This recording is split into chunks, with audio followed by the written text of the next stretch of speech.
Good morning. It is August 9th, and here's an update on our down home garden. I was up here yesterday and I picked some vegetables and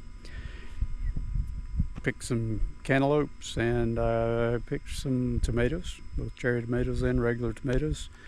And here I'll show you a picture of what we got.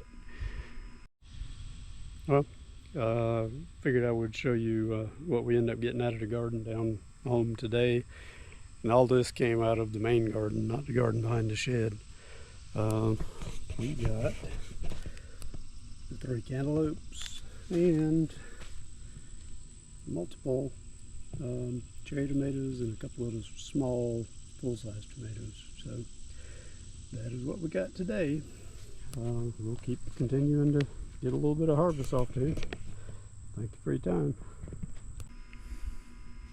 All right, now let's see how the garden looks today. As far as the tomatoes, cherry tomato bushes are still looking good. Well, that's kind of a relative thing.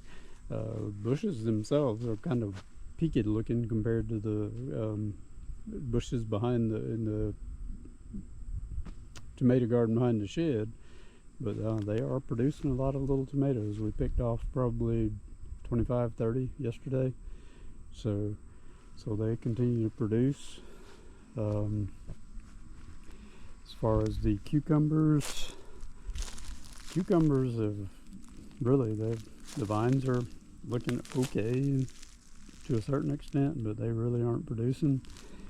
One interesting thing that I saw is we actually have a watermelon growing up in the cucumber area. So that's one of the Jubilee melons. So they are continuing to put fruit on. So we'll continue to look at those. We have another small one here. I'm gonna let those grow. We'll see what they do.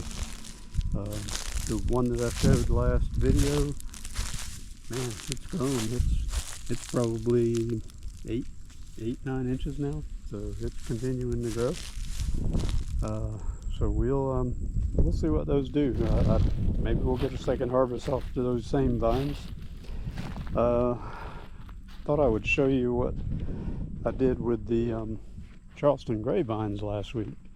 What I did was I trimmed the vines all the way back to the roots, and what I had seen was some of the plants were vining up right there at the root system.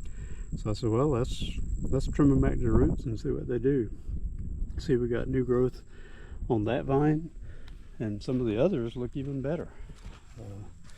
So these are starting to put on vines, and we'll see if they actually give us a second harvest off of the same root system.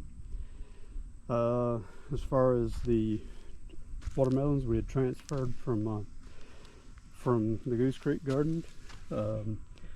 These are those yellow watermelons. They are starting to take hold. I think I actually even saw starting to put a bloom on already on that one, and I think I saw a bloom on this one as well. Yeah, here. So not sure if they're going to end up producing, but we figure we'll give them a try. And then we had a third plant that I planted last week. It's growing, and these are some Jubilee melons that last week when I was cleaning up some of the vines, I saw where it looked like maybe one of the fruit had maybe put on and then rotted here on the vine, one of the small ones, and it actually dropped some seeds, and it produced, it looks like I got about 5 or 6 of the new plants. So I'm gonna see what they're gonna do. Hopefully they turn out to be something. So So one thing we'll have in the fall garden is a few watermelons now. Whether they actually produce or not, I guess we'll see. I've never did a fall garden for watermelons, and I don't remember Dad ever doing that. So we shall see.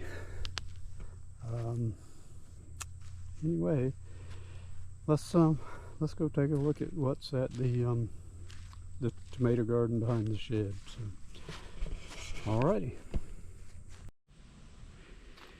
And here is the backyard garden, or the shed garden. Shed tomatoes. These are still looking good in the shade. They're actually some of the best looking tomato plants that we've had, either here or at home. They sure hated that shade to begin with, but they're loving it now with the heat up as it is. Got plenty of tomatoes on the vine, nice size ones. And one of our tomatoes is now, heck, if I had to guess, it's 11 feet tall. That's as tall as any that I've ever seen, I think. But we've got good fruit, so just anxious to see it continue to ripen. Anyway, well, thank you guys for tuning in, and we'll be trying to figure out what we do for our fall garden, and we'll be getting back with you. So thanks for your time.